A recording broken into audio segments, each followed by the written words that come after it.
Hey, what's up? I'm Greg Larnerd, ESPN 105.1 The Zone. We're here at Chattanooga State talking to some of these softball players. Off the diamond with Chattanooga State softball. Let's meet some players. All right, we're here with Cam Cernuto, the center fielder for Chattanooga State softball. Cam, how are you? Thanks for being here. I'm great. How are you? I'm doing awesome. How is it your first year playing college softball? It's going good. It's a lot better than I expected. I mean, there were adversities, but we got through them. And why did you end up choosing Chattanooga State? What about this college and this program made it attractive to you? Well, I met the coaches at a tournament, and I really loved them. Brandon was really funny, and I just heard that Chat State was a very good JUCO program. Brandon is the pitching coach? Yes, sir. And you're not a pitcher, though, so why did you get a chance to do you interact with him a lot, even though you're not a pitcher? Yeah, I do. I talk to him a lot. He jokes around with me. Now, you're a center fielder, and you patrol out there in center field. What is your favorite thing about playing the position of center field? It'd definitely be the diving part about it and just chasing a ball down. That feeling's great. How about being a leader out there in center field? You get a chance to kind of call off the right, the left fielder, things like that. Do you like that part of it as well? I do, yeah. I just try not to step on their toes. See, that's what's being a good leader is you try to delegate. You don't try to step on anybody's toes. If they can get to the ball, you let them do it. And if not, you say, hey, look, I got it. And even if it's close, you're probably going to try to dive for it, correct? Correct. I'm always behind them, too, so if they're not there, they drop it, I'll be right there. All right, let's talk a little bit about your stance. Show us your stance now. I know you line up a little bit in the back of the batter's box. Why do you do that, and what's comfortable about having an open stance? I'm in the back because I'm a slapper, and just the open stance for me is easier for me to take my first step. And that's about it, yeah. Nice. Okay, as a slapper, is that something that you've always done, or is that something you've had to develop? How did it come about that you were a bit of a slapper? Well, I was a slapper till 7th grade, and we decided to change sides because, I wasn't a power hitter, obviously, but I had speed, so it took a few years to get the swing down. But that's it, yeah. I was going to say, it's not easy going from being a right-handed batter to a left-handed batter. What was the biggest, obstacle that you had to overcome in terms of switching sides in the batter's box? It'd definitely be my front step. It was so bad. It was just very awkward. But now it's funny because now when I swing right-handed, it's awkward for me. Well, the more you do something, the better you get at it. Yeah. So you just had to kind of break those habits. Was there any thought of maybe being a switch hitter? No. Just wanted to go from the left side, slap. And so you are a leadoff hitter. What is your favorite thing about leading a game off and kind of setting the tone for your team? The favorite thing would probably be if I do get on, I like to start the rally and, get them hype. But the worst thing about being a leadoff is having to, get deep in the count so everyone else can see the pitcher and how she throws and what she throws. But once you keep playing the game, you can start being more aggressive, first pitch, going after it. So generally, would you like to be a little bit more aggressive as a leadoff hitter, or do you not mind being a little bit selectively aggressive and just kind of seeing some pitches? I don't mind. Yeah, I like seeing the pitches also because then it shows me what she's throwing to me too. And it helps your teammates. Yeah. All right, let's talk a little bit about your mindset. When you get into the batter's box, what are you trying to do? What are you looking at? What are some things that go through your mind? Well, the first thing I do is I look at where everyone is standing, the position players, and it depends where they're standing on what I will do. If, the third baseman's back, I'll bunt, or if the shortstop's really far back, I'll soft slap. But if she's up, then I'll try to half and poke it over her head.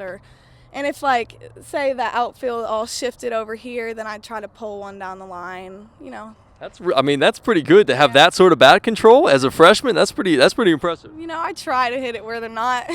That's the name of the game. There's 8 fielders out there. You have to try to find some sort of space. But let's talk a little bit about superstitions. Are you a superstitious person at all? Do you have any pregame routines, anything like that? Not really. I'm not very superstitious. My routines are kind of normal. Just get dressed, put on everything the same way I do every day. And so it's you still have to put on this. Okay. Yeah. Sliding shorts first, and then socks, and then pants. Yeah, it's a little order, but. Who is somebody who in your life has influenced you in a big way in terms of your softball career? It would definitely be my mom. She's always pushed me really hard, sometimes a little too much, but she got me where I'm at, and she helped me a lot, and I love her for that. And what about when you think back about your softball career, what are some of your favorite softball memories that come to your mind? Probably one of them would be my junior year. We were tied in this game, and I made a diving catch and then threw the girl out who tried to tag and go third, and it was just a crazy thing. And we all have like pictures of the dive and then everyone jumping, and I just always remember that play. When you think about softball, what is your favorite thing about the game of softball in general? I love how intense it is, and it's just something I can come to and be really aggressive and have fun. If Coach Golden had said to you, "Hey, look, Cam, you can play any position on the field that you'd like other than center field, where would you want to play?" Shortstop, probably, just because it's another like main position where you have to dive and be quick and get to the ball fast. Yeah, up the middle, it kind of makes sense. You're in the action a lot. Now, speaking of Coach Golden, if you had to describe her in one word, what would that be and why? Intimidating, because when you look at her, you can tell that like she is very determined to win, and she's played softball for a while, and that's pretty intimidating to me. And but she's very nice. She's not one of those mean, intimidating people. Intimidatingly nice. Again, a little bit of an oxymoron, but that's okay. It is what it is. But speaking of laughing and having fun, if you had to name any of your teammates, who would be the funniest and why? Jersey, because she's just a goofball, and she's always falling, tripping over her own feet, and it's just hilarious. Doesn't seem like much of an athlete to me. Oh, no, she's pretty good. So on the field, she's an athlete, but off the field, a bit of a goofball. Yeah, I mean, she's fallen a couple times, but, I mean, everyone falls, slips or something. Of course, of course. Talking about your life after softball now, what do you want to do after you're finished playing softball? I know you may go on to play at a different program because this is only a junior college, but what are some of the things that you want to accomplish as a person after softball? Well, I hope to become a vet, and I've always dreamed about having my own place, but I've also always wanted to travel and see the world. I just don't want to stay in one place all the time. So you want to be sort of like a traveling vet? Yes, I hope so, if that's a thing. I don't know. I know there's traveling nurses, so there's got to be some sort of a traveling vet or something like that. Now, are you a dog or a cat person? A dog person. Dog person, that's the best. See, she loves all animals, but she's more of a dog person than a cat person. Now, let's talk a little bit about to the kids to finish up. If you are talking to a softball player or a group of softball players, what is some piece of advice that you would give them? I would just tell them to always remember that it's a game and that you should always have fun. And if you're not, then it might not be for you. But if you are, then keep doing it and keep doing what you're doing and just try and follow your dreams.